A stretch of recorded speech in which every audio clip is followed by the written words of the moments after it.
Bueno, muchas gracias, Marcelo. Yo tengo un tiempo asignado, 15 minutos. 15 minutos, pero le voy a rogar, por favor, que me dé un minuto, que no va a ser más de eso. Primero, para agradecerle al CISO, a ti, desde luego a Gabriel Peralta, Macarena Carballo, Patricio Silva, y muy especialmente a don Emilio Morgado Valenzuela, sin cuya mediación, evidentemente, yo no pudiera tener el honor de estar esta tarde con ustedes. Me siento muy honrado. Y mire por dónde Macarena acaba de decir algo que me puso a mover la moviola de los recuerdos y posiblemente también de la nostalgia. Yo era un joven, muy joven, profesor de Derecho Laboral en mi país, ya, que luego hace ya muchos años, y tuve una relación muy cercana, tuve dos padres en la vida, con el abuelo de mis hijos. El abuelo de mis hijos era funcionario de la Contraloría General de la República de mi país.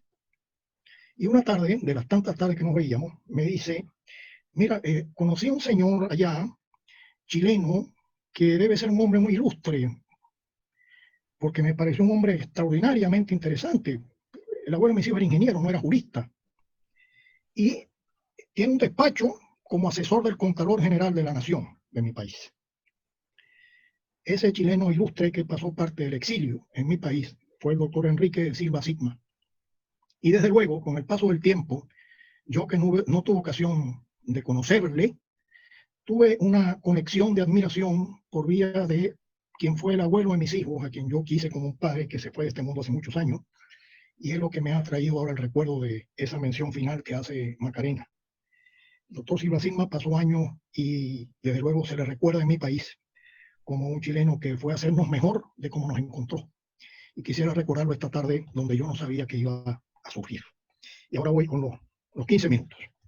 Bueno, decir de antemano que lo que yo pueda aportar, y esto es una obviedad que yo lo diga, va a estar muy influido por lo que pudiera decir, y yo creo que debe decir, en una circunstancia tan particular como esta, en la que el pueblo chileno puede decidir ir a una reforma constitucional, un funcionario de la OIT. De manera que las sugerencias que yo voy a hacer como temas que, desde luego, promovería si tuviera yo algo que decir y nosotros algo que aportar, puedan ser materia de ese debate, están muy influidas y muy determinadas, obviamente, por lo que yo quisiera saliera jerarquizado de esa constitución, que es el sistema normativo de la OIT.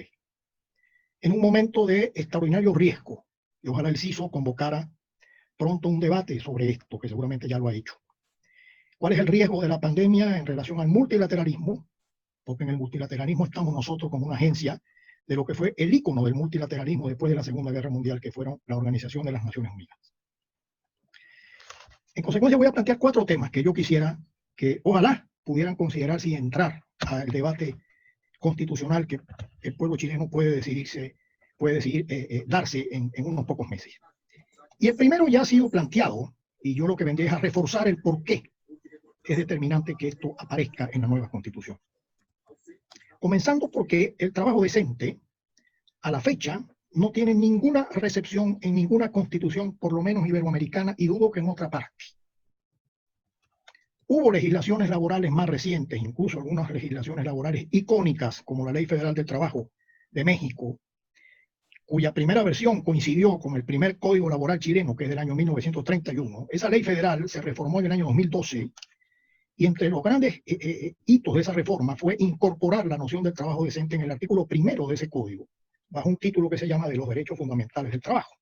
Pero a la fecha no aparece en ninguna constitución iberoamericana, como yo creo que debería aparecer, como lo que fue siempre, un paradigma que tiene un origen chileno, que creo que la historia tiene que reivindicar de alguna manera.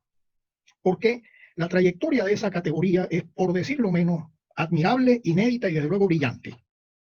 Don Juan Somavía plantea el tema y el trabajo decente en la memoria, su primera memoria como director general en 1999. Acababa de ser electo como el primer latinoamericano director general de la OIT. Y en la memoria de la conferencia de ese año, plantea el trabajo decente, viniendo a decir que la finalidad primordial de la OIT es promover oportunidades para que los hombres y las mujeres puedan conseguir un trabajo decente y productivo en condiciones de libertad, equidad, seguridad y dignidad humana. Atención, porque aquí está la clave de lo que ya dijo el profesor Morgado y acaba de reiterar Macarena. Tenemos enfrente un paradigma pero un paradigma normativo, cuyos elementos, todos y cada uno, libertad, equidad, seguridad y dignidad humana, van a tener siempre una traducción normativa. Y me refiero nada más en este momento de la reflexión a las normas internacionales del trabajo. Por tanto, interesa entender el trabajo decente como un paradigma normativo. Por eso es que debería estar en una norma constitucional. Porque la referencia al trabajo libre en una dimensión individual y colectiva evidentemente vincula a ese elemento del paradigma con los convenios que la OIT le dedicó a la abolición del trabajo forzoso y que Chile ratificó hace muchos años, el convenio 29 y el convenio 105. Pero en una dimensión colectiva del trabajo libre, y ya el profesor Morgado lo decía, obviamente este término del paradigma tiene que ver con los convenios de la libertad sindical, es decir, la manifestación colectiva de esa libertad. Convenios 87 y 98, que son convenios fundamentales y que Chile también ratificó en su día. Pero el segundo elemento del paradigma tiene que ver con la equidad y la igualdad de trato. En consecuencia, uno y otro están traducidos en convenios que también son convenios fundamentales y no puede ser de otra manera.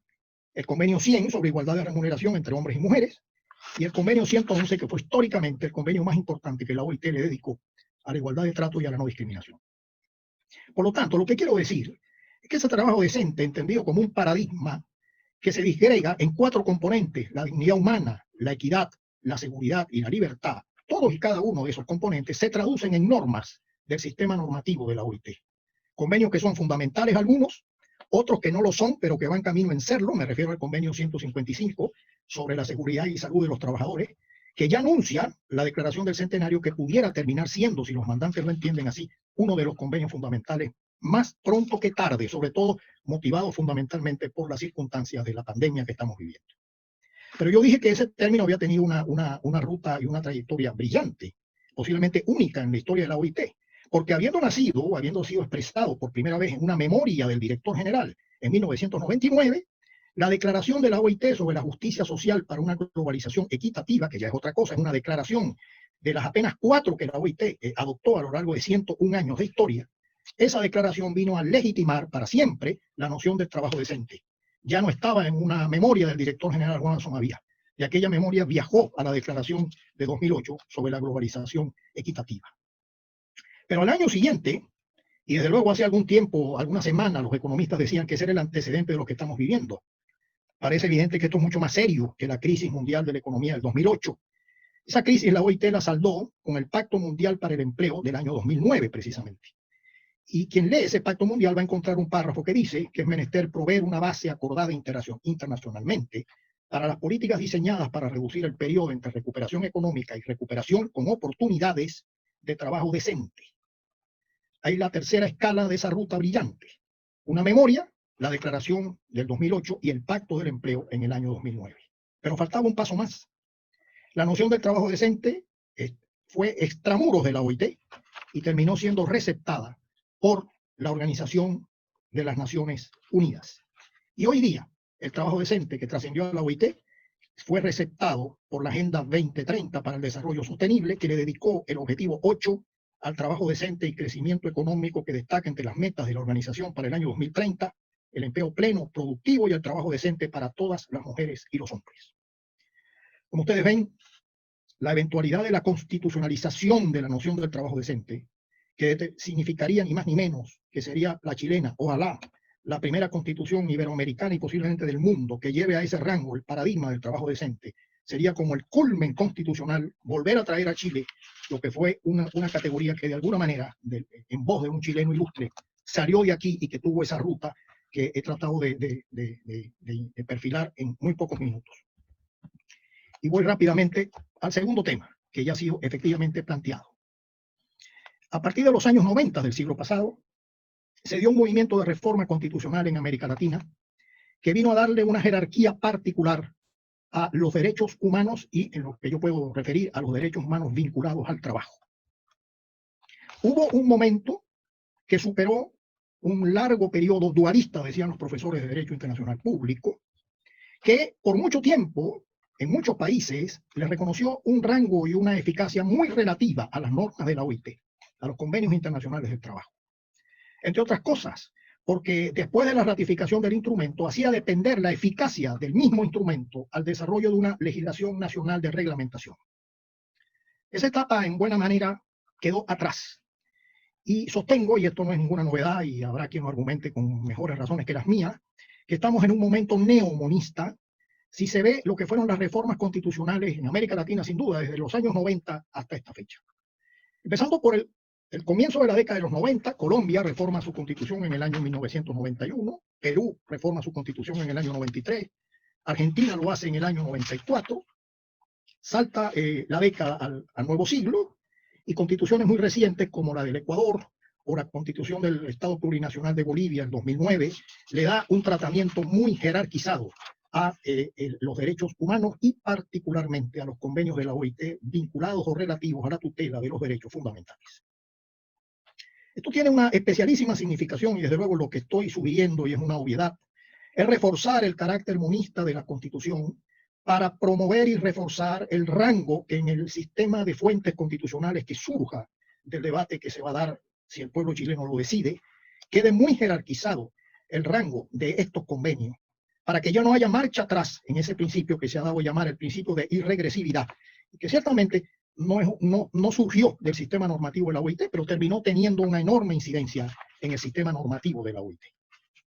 Pero incluso en las constituciones más recientes en la América Latina que se han dado, para mencionar alguna de hace muy pocos años, la Constitución Dominicana del año 2010, que es la última de estas constituciones, se reconoció una vez más el rango de las normas de derecho internacional general y americano en la medida en que los poderes públicos la hayan adoptado, y que esos convenios regirán en el ámbito interno de manera privilegiada en tanto y cuanto llegasen a establecer un trato de más favor en relación a la tutela del derecho que quieren proteger.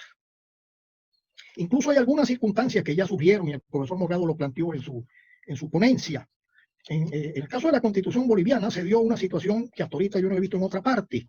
Esa Constitución recogió en su artículo 410, numeral 2, de manera literal, la noción del bloque de constitucionalidad, integrado por los tratados y convenios internacionales en materia de derechos humanos y las normas de derecho comunitario ratificados por el país. Lo curioso es que se trata de una doctrina de derecho procesal constitucional que en alguna constitución de nuestro continente se incorporó en una norma constitucional. Desde luego, esto es un tema muy sensible para la OIT, porque donde se acogió judicialmente y se consolidó la doctrina jurisprudencial del bloque de constitucionalidad, en ellos estuvieron incluidos siempre de manera determinante las normas de la OIT y particularmente los convenios fundamentales. En algún caso se hizo con referencia explícita, ya lo decía el maestro Morgado, a, para mí, una de las grandes declaraciones de la OIT en su historia, como fue la Declaración de 1998 sobre principios y derechos fundamentales en el trabajo. No insisto sobre ello por razones de tiempo, pero desde luego no me extraña en lo absoluto que tanto en la intervención del profesor Morgado como de Macarena ese tema haya salido. Una tercera sugerencia, una tercera ilusión, si usted me permite, no me da pena decirlo así, es darle una jerarquía al diálogo social que justifique lo que sería motivo de orgullo, porque creo que en la medida en que esas instituciones se consoliden, no puede venir sino a prestigiar aquello que justificó la razón de ser de la única agencia del sistema de Naciones Unidas que tiene estructura tripartita, que es la Organización Internacional del Trabajo. Me refiero a que ojalá se piense en que la Constitución que resulte incorpore la institución de un Consejo Económico Social. Este es un debate antiguo que ha tenido expresiones muy determinantes en momentos de la historia muy diferentes. Para comenzar, y apenas dar 3 o 4 pincelazos en momentos históricos muy distintos. La Constitución de la República Italiana de 1947, una constitución que se adopta para fundar la República en el plena posguerra que había terminado en Italia 2 años antes, como en el resto de Europa, incorporó un artículo 99 para crear el Consejo Nacional de la Economía y del Trabajo, compuesto en la medida en que lo establezca la ley, con representaciones de las categorías productivas, en la medida en que tengan un peso y una importancia numérica, cualitativa, que reconozca la ley que lo regule. Lo importante es que ese consejo, que ya tiene unos cuantos años residiendo en la Constitución italiana, se reconoció como un consejo de asesoría y de consulta de la Cámara, del Parlamento y del Gobierno en materia que le atribuye a su legislación. Pero para ir rápidamente, en un momento muy distinto, en un momento de transición política muy particular que en estos días se estaba conmemorando, en 1976, fue la Constitución de Portugal de 1976, que se adopta cuando el pueblo portugués se da en referéndum una constitución y supera lo que fue la larga dictadura de Oliveira Salazar, La Constitución de Portugal, en su artículo 92, crea igualmente un Consejo Económico y Social como un órgano de consulta y concertación en el dominio de las políticas económicas y sociales, cuyas competencias, integración, etcétera, lo fijará la ley que la determine.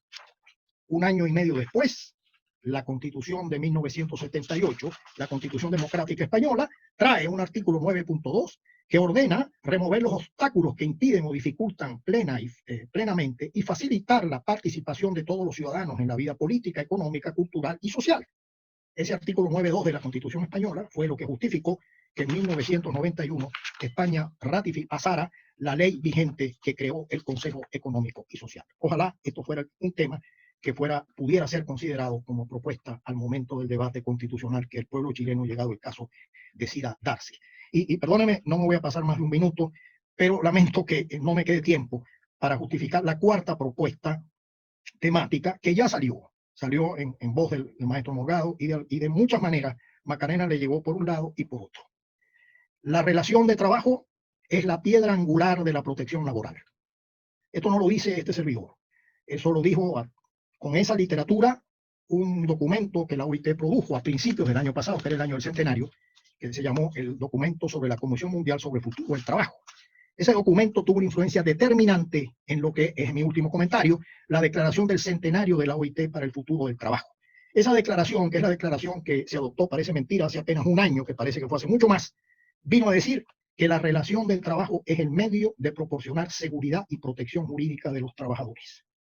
Por lo tanto, entre otras cosas, lo que justifica esta reflexión es llevar al rango constitucional esta idea. Y en segundo lugar, por primera vez, producir posiblemente en el mundo iberoamericano, para no comprometerme con algo más allá, que la Constitución establezca la presunción de la existencia de la relación de trabajo. ¿Por qué?